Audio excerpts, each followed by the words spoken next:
Du testament de saint Rémy nous restent les malédictions. République de l'ignominie, voyez ce qu'ils font à des nourrissons. Pas vraiment francs tous ces maçons, leur temple est un repère de démons, de sortilèges en sacrifice, d'impunité en privilège. Au nom de la science, on vend des fœtus, aucune limite à leur sacrilège. Non, je ne suis pas en transe, vous êtes bien en France. Remerciez la révolution des sens sataniques, le diable et sa clique de notre pays ont pris possession. Plus de raison ni de foi, ils crachent sur la croix, possédés jusqu'à la damnation. Il était une fois un royaume sans roi, sorti de sa voie, une terre de péché et de perdition, dont des détritus se sont emparés afin de s'amuser en toute discrétion, comme ces grands bourgeois jamais inculpés pour des ordureries qu'ils ont bien commises, qu'ils soient ex-ministres ou bien magistrats, dégueulasses, sinistres, vulgaires scélérats.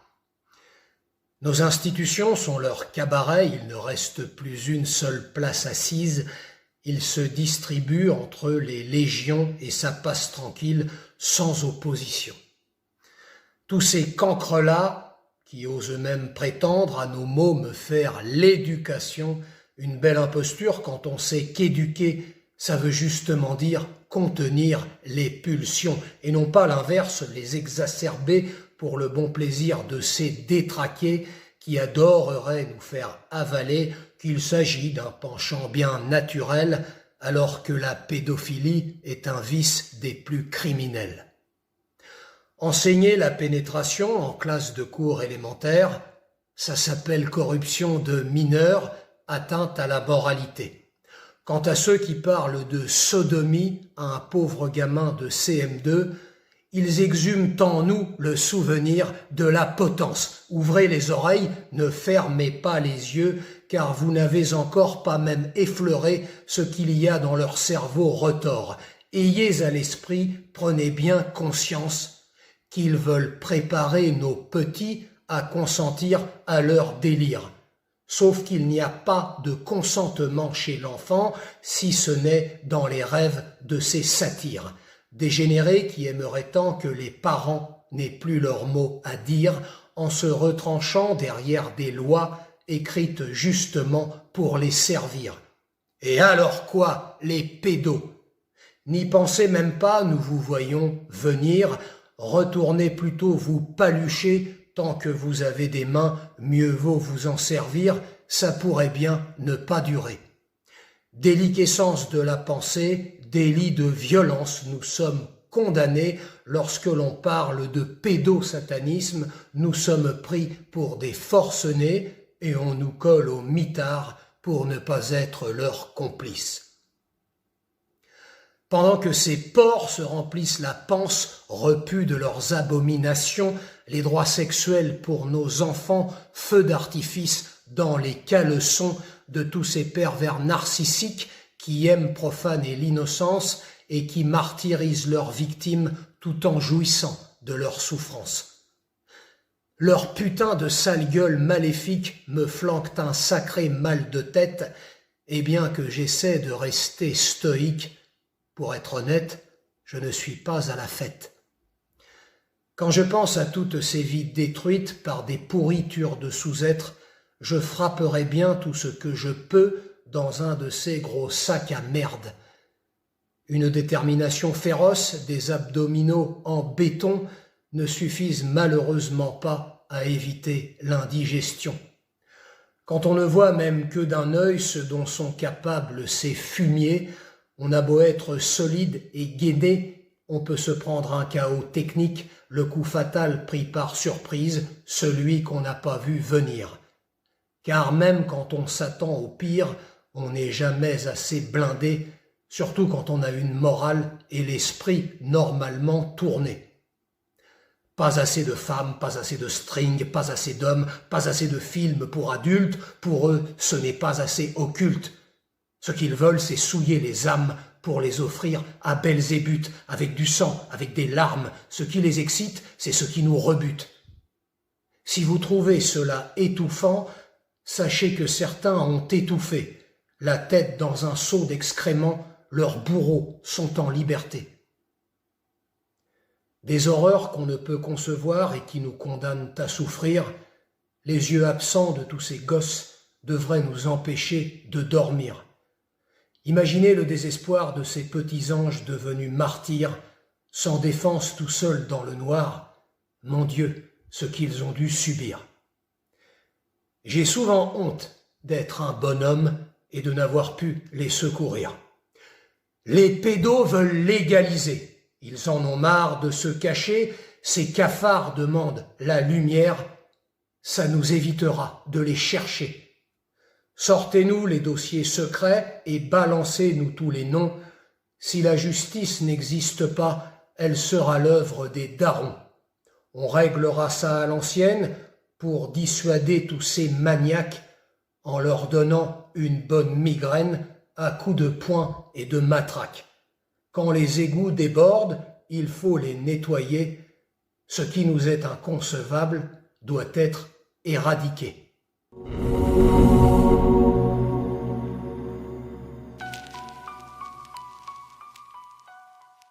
Attendez, ne partez pas, c'est pas fini. Voilà pour ces quelques vers que je vous avais déjà lus il y a un moment de cela maintenant et que je vous ressors en guise de piqûre de rappel aujourd'hui. Petit texte explicatif. Piqûre de rappel, disais-je, à l'endroit des pédos compatibles et autres slalomeurs professionnels adeptes du compromis et de la nuance. L'éducation à la sexualité à l'école, c'est non. 3 lettres, donc faciles à retenir, y compris pour les moins équipés questions cervelle.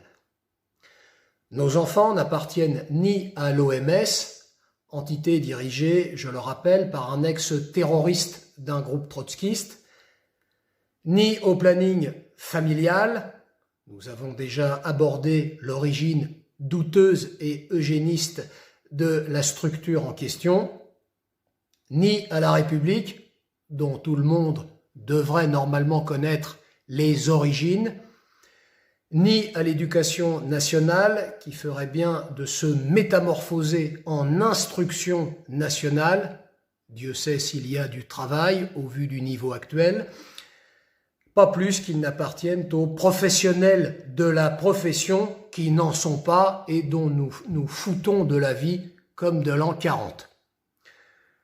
Que ceux qui viennent prendre ou distribuer la lumière dans les médias pour nous expliquer qu'il faut former des équipes, mettre des moyens pour enseigner la sexualité à nos gosses, retournent plutôt aux activités dont ils sont spécialistes, si tant est qu'ils soient spécialistes en quoi que ce soit. Ne disposant d'aucune autorité morale ou spirituelle, d'aucune compétence technique, nous considérons, nous autres, parents estampillés radicaux, qu'ils ne sont pas nos interlocuteurs. La radicalité concernant la protection des enfants et la préservation de leur innocence, mais la radicalité fonctionne dans bien d'autres domaines également, est justement la seule posture acceptable. La souplesse, pour ne pas dire l'élasticité de certains sur le sujet de l'éducation sexuelle chez les plus jeunes, nous apparaissant quelque peu suspecte. Quant à la vieille ruse du diable qui consiste à apprendre gentiment la chose aux enfants, avec douceur, comme on le ferait pour un apprentissage quelconque, nous répondons argument fallacieux déjà utilisé par les pédocriminels justement. Quel individu disposant d'une intelligence moyenne peut penser sérieusement qu'un môme auquel on enseigne telle ou telle pratique sexuelle, que la pratique en question soit enseignée par une actrice porno, un transsexuel, une infirmière ou encore un professeur de sport, va pouvoir se défendre contre un agresseur? Dans quelques années, lorsque des parents se retrouveront au tribunal parce que leur gamin de 10 ans aura été abusé par un adulte de 58 ans, par exemple, ils se verront dire à peu près ceci par le juge chargé de trancher l'affaire. Votre enfant a bien suivi des cours d'éducation sexuelle à l'école, non? Bon. Par conséquent, il était informé et donc en capacité de refuser si cela ne lui convenait pas. Il n'y a pas de trace d'agression et il a bien accepté les bonbons. Par conséquent, la relation est donc, faute de preuves indiquant le contraire, et selon toute vraisemblance, consentie. Circuler, il n'y a rien à voir. Et oui, car je rappelle ici que, selon les gourous du planning familial, on ne doit pas discriminer une personne en fonction de son âge. L'agisme. Une belle arnaque revue et corrigée depuis plus de 50 ans, au même titre que le racisme ou encore le sexisme. Ne le voyez-vous donc pas venir, le loup déguisé en agneau? Son corps, son choix, avancera-t-il à propos de sa petite victime? Car un enfant n'est jamais consentant, il est victime, toujours. Alors, certains peuvent continuer de s'astiquer avec des théories fumeuses, ça ne les fera pas reluire pour autant. Non, c'est non. Les parents doivent former une barrière morale et physique entre leurs enfants et toute cette clique de pervers et autres charlatans. Les plus jeunes n'ont pas à porter sur leurs épaules les délires d'une poignée d'idéologues dégénérés. C'est plutôt une partie des adultes qu'il serait opportun de rééduquer et plutôt sévèrement. Les gamins ont déjà été victimes d'une expérience de torture psychologique de masse durant la pandémie de cerveau vide, port obligatoire d'une muselière, séparés les uns des autres. Vous vous souvenez, les petits garçons dans des ronds, les petites filles dans des carrés, 2 mètres de distance, interdit de se prêter leurs crayons ou de toucher ceux du petit copain, culpabilisé, tu vas tuer tes grands-parents, etc., etc. Et aujourd'hui, l'humiliation continue avec des spectacles dégradants auxquels des parents irresponsables les conduisent. Peut-être que certains parents aiment à mater ce genre de spectacle dégradant. Alors, pour les spécialistes du slalom et les adeptes du compromis, qui finissent uniquement par se compromettre, c'est bien connu, que nous avons mentionné en préambule, je rappellerai que c'est la même engeance, c'est-à-dire le pouvoir en place, qui a pris ces mêmes mesures visant à torturer psychologiquement nos enfants. Et ce sont donc avec ces gens-là, avec ces gens-là que vous souhaitez discuter ou négocier. Pas nous. Vous connaissez la formule à propos du loto, 100% des vainqueurs ont tenté leur chance. De la même manière, et à propos des pédocriminels, 100% des suspendus n'ont jamais recommencé. C'est scientifiquement prouvé. Il faut s'occuper des racines du mal et protéger les plus jeunes sous peine de fabriquer des générations d'animaux sans tabou. Ce qui est le but de l'engeance au pouvoir, encore une fois. Pour ceux qui ne l'auraient pas compris ou qui font semblant de ne pas comprendre parce que ça les arrange. Foutez la paix aux gamins. C'est aussi l'avis des véritables spécialistes de l'enfance. Voilà. C'était l'avis d'un père de famille, parmi tant d'autres, spécialiste de rien du tout. Merci de m'avoir écouté et à bientôt.